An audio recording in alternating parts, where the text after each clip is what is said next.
আমি আপনাদের উদ্দেশ্য করে বলছি, যারা পেজে কাজ করেন, তো অনেক পেজের লোকেরা আমি দেখছি যে মা বাবাকে কুদৃষ্টিতে মানে ইঙ্গিতে আঙ্গিতে ছোটো আকারে দেখে।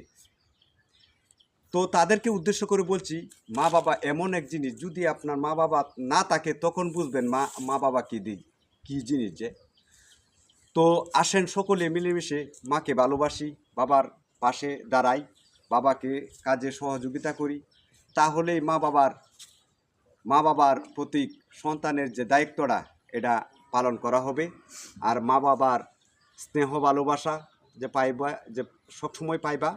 আর এই জিনিসটা খেয়াল রাখবা, শত কিছু করলেও তুমি সুখ পাইবা না। যদি তোমার মা বাবাকে ভালো না বাসো, তাহলে কোনোদিন এগিয়ে যেতে পারবা না। কারণ মা বাবার পায়ের নিচে সন্তানের বেহেশত, কথাটা মিলাই নিয়েন।